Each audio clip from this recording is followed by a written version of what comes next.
কেদারনাথ, শুভ সকাল সবাইকে। গৌরীকুণ্ড থেকে ভোর 4টের সময় যাত্রা শুরু করলাম বাবার উদ্দেশ্যে।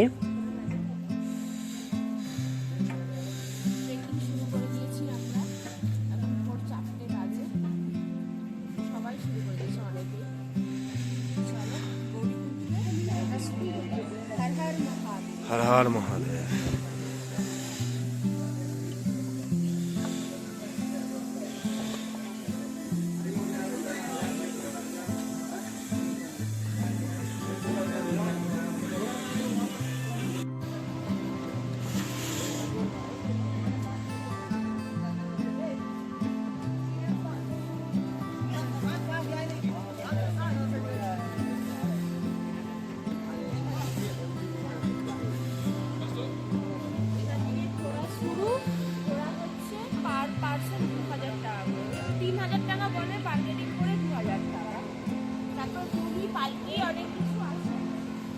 রকমই রেট 4-5 হাজার, ওই বার্গেনিং করে 2-3 হাজারে আসে।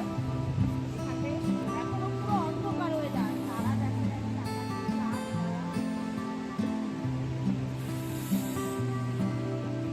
এই যে দেখছেন ঘোড়াগুলো যাচ্ছে, এইভাবেই শুরু হলো মানুষ এবং পোষ্যদের একসাথে পথ চলা। এইভাবেই আমরা পুরো রাস্তা ট্রেকিং করব, একসাথেই যাব, একদিকে মানুষ আর একদিকে পশু। জানেন তো, আমি এর আগেও পাহাড়ে বেড়াতে গিয়েছি, কিন্তু এই কেদারনাথ যাবার পথে আমি এত বড় বড় ঝর্ণা দেখেছি, যেটা দেখে আমার মন মুগ্ধ হয়ে গেছে। মানে এই অনুভূতিটা জীবনে কোনোদিনও ভোলার মতো না, এত সুন্দর। আর এই যে রাস্তাটা দেখছেন ভিজে ভিজে, এটা কিন্তু কোনো বৃষ্টির কারণেই না, এত ঝর্ণা রয়েছে, বড় বড় ঝর্ণা, তার জলেতে পুরো ভিজে আছে রাস্তা।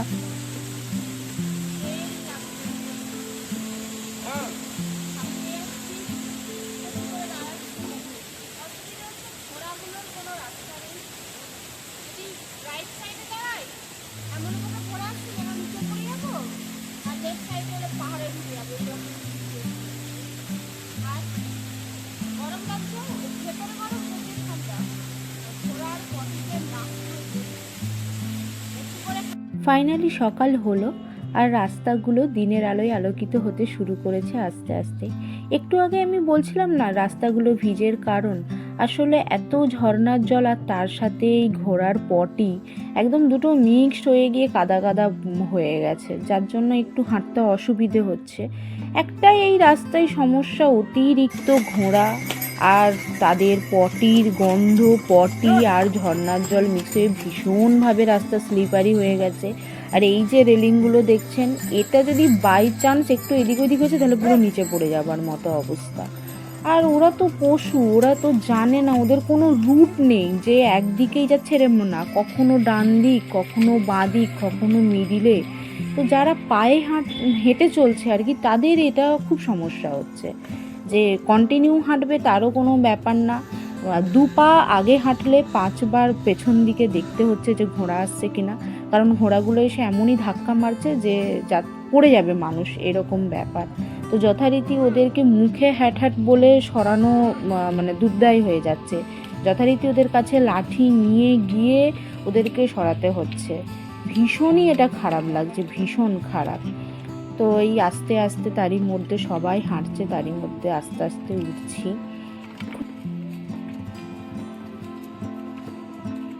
হর হর মহাদেব।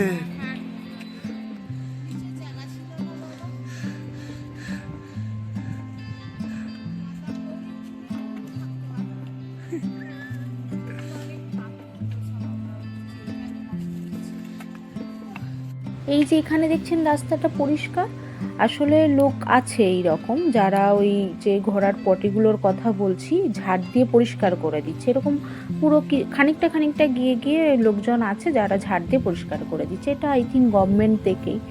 আর এই যে রাস্তা এইভাবেই প্রত্যেকটা পাহাড়কে ছুঁয়ে ছুঁয়ে এইভাবেই উঠছে, আর একটু করে আগালেই বড় বড় ঝর্ণাও পড়ছে। আবার এই যেখানে রাস্তাটা খারাপ, আসলে যেখানে ঝর্ণাটা সেখানেই জলটা নিচে নেমে আসছে, তো তখনই রাস্তাটা খারাপ হচ্ছে। মেনলি যেখানে ঝর্ণা নেই সেখানে রাস্তাগুলো শুকনো। সত্যি কথা বলতে এই ঘোড়াগুলো মানে এই পশুগুলোকে দেখেও কষ্ট লাগছে, আর তার উপরে ডুলি পালকি যারা নিয়ে ওপরে উঠছে সেগুলো দেখেও খুবই কষ্ট হচ্ছে। তো নিজের মনকে সান্ত্বনা এটাই দিচ্ছি যে এটাই তো ওনাদের জীবিকা। এমনিতেই 6 মাস বন্ধ থাকে আর 6 মাস খোলা থাকে, এটা করেই তো ওনাদেরকে খেতে হয়, কিছু করার নেই। মানছি ওনাদের দেখে জানি না কার কি অনুভূতি হয়েছে বা হচ্ছে, আমার তো খুবই কষ্ট লাগছে যেভাবে ডুলি মানে পালকি 4 জন মিলে তুলছে, আর সব থেকে ওই পিঠুটা তো দেখে আমার খুবই কষ্ট হচ্ছে। একটা মাথার ওপরে ভর দিয়ে মানে ভার একটা মানুষের পুরো ওয়েটটাকে রেখে উঠছে, ভীষণই খারাপ লাগছে দেখতে। এই যে রাস্তা এখন কিন্তু ক্লিন, এখানটা পুরো ঝাড় দিয়ে পরিষ্কার করা আছে, প্রচুর মানুষ হেঁটে উঠছে। আবার এমন তো বাবার ভক্ত আছে যারা পুরো খালি পায়েই হেঁটে উঠছে। আচ্ছা, আরেকটা আমি এখানে একটা কথা বলি, যত কষ্টই হোক বসবেন না, দাঁড়ান, খানিকক্ষণ দাঁড়িয়ে রেস্ট নিন, জল খান, কিন্তু বসে গেলেই শরীর ছেড়ে দেবে, তখন বেশি কষ্ট উঠতে। তো আমরা এটাই করেছি, বসিনি। একবার জাস্ট ওই মানে দুবার খাবার খেতেই বসেছিলাম ওইটুখানি, বাকি রাস্তা দাঁড়িয়েছি আর হেঁটেছি। আর ওআরএস তো মাস্ট বি। আমরা মানে জল প্রথমে যে গৌরীকুণ্ড থেকে জল নিয়েছিলাম সেখানে আমরা ওআরএস গুলে নিয়েছিলাম। আর রাস্তাতে বলে রাখি প্রচুর কল আছে, জলের ওখানে অনেক দাম, 100 টাকা 80 টাকা এরকম দাম। তো এত কল আছে যেখান থেকে জল ধরে নিয়ে আমরা ইজিলি খেয়েছি, কোনো অসুবিধা না। আর জল খাওয়া মানে তো এই না অনেকটা খাওয়া, একটু করে হাঁটলে গলাটা শুকিয়ে যাচ্ছে, জাস্ট জলটা খেয়ে গলাটা ভেজানো, তাতে রিল্যাক্স মানে যেই ফিলটা হচ্ছে, দেন আবার হাঁটতে শুরু করছি। এইভাবেই উঠেছি। আর এই যে পালকি, যেটা পালকির কথা বলছিলাম, এইভাবে যাচ্ছে। আর এই যে দেখুন আমার বড়মশাইকে, মুনিবাবু পিঠে একটা ভারী ব্যাগ নিয়ে এত মজা নাচতে শুরু করে দিয়েছে, এটা একদম বাবা ভক্ত। হর হর মহাদেব। हर महादेव। এই সুন্দর প্রাকৃতিক দৃশ্য দেখতে দেখতে আপনার শরীরের সমস্ত ক্লান্তি দূর হয়ে যাবে, এত সুন্দর। আর এটা হচ্ছে সবথেকে বড় ঝর্ণা, খুব সুন্দর এখানটা দেখতে লাগছিল। আমরা সবাই ফটোশ্যুট করেছে, আমরাও করেছি। টিফিন কিছু করা হয়নি, ম্যাগি খাবো। তো এইরকম যেতে যেতে প্রচুর দোকান আছে, মোটামুটি ম্যাগির দাম 60 টাকা 50 টাকা 60 টাকা যেখানে যেমন হচ্ছে। আর খাচ্ছি আমরা সকাল থেকে, ভালো লাগছে পেয়েছি। আর ওআরএস এর জল আর চকলেট, ঠিক আছে, কোনো অসুবিধা হচ্ছে না। জাস্ট একটু করে হাঁটছি, দাঁড়াচ্ছি, শুধু অসুবিধা বলতে ঘোড়াগুলো আজকে একটা মানে জিনিস দেখলাম, কষ্ট হলো। একটা ঘোড়া মানে মারা গেছে, চোখ মেরে গেছে আমার, মানে চোখ দিয়ে জলই বেরিয়ে গেছে। আর হাঁটতে কোনো অসুবিধা নেই, শুধু ঘোড়া এত যাচ্ছে, ঘোড়া তাড়াতে তাড়াতে আমি পাগল হয়ে যাচ্ছি, জীবন বেরিয়েছে আমাদের ঘোড়া তাড়াতে, হাঁট হাঁট হাঁট ঘোড়া তাড়াচ্ছে, প্রচুর ঘোড়া প্রচুর ঘোড়া।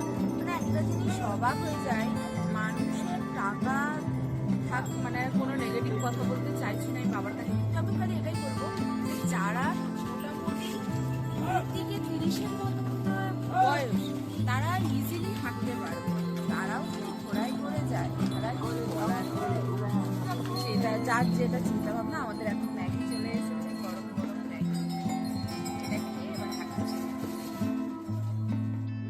আমি এক্ষুনি আপনাদের সাথে কিছু আমার সকালের মুহূর্তের কথা শেয়ার করলাম। আসলে কি জানেন তো, একটা যাচ্ছি বাবার উদ্দেশ্যে, যাচ্ছি বাবাকে দর্শন করব বলে, একটা মনে আলাদাই অনুভূতি। হ্যাঁ, সেখানে যদি সকালবেলায় এরকম একটা মর্মান্তিক ঘটনা দেখি, কার ভালো লাগে? আশা করি কারোই ভালো লাগবে না। তো এটা একটা চেক পয়েন্ট, যেখান থেকে ঘোড়ার লাইনটা আলাদা হয়ে যাচ্ছে আর মানুষের পায়ে হাঁটার পথটা আলাদা হয়ে যাচ্ছে।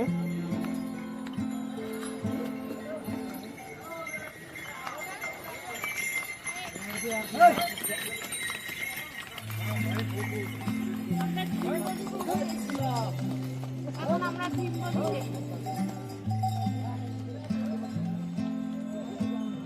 এখনো 6 কিলোমিটার হচ্ছে,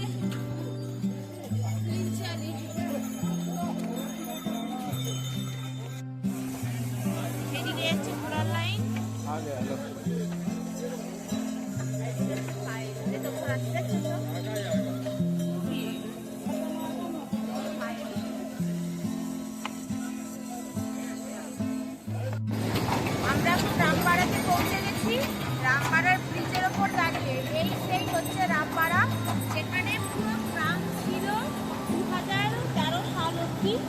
আমরা সবাই জানি যে 2013 সালে এখানে কি ঘটনা ঘটেছিল, আর এখানটাতে পুরো ডিটেলসটা ছিল। তো এখন আর কিছু নেই, কি অল্প কিছু ভাঙা জিনিস পড়ে আছে।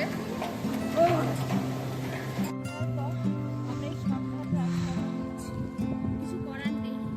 ওটা হচ্ছে মেন রাস্তা, যেদিকে প্রচুর খচ্চর উঠছে, হাঁটতে খুবই অসুবিধে। এই শর্টকাট রাস্তাটা নেব, দুবার করে হাঁটবো আর দাঁড়াবো আরামসে। এতে কি হচ্ছে, ওইখানে গিয়ে আমরা উঠছি, আর এটা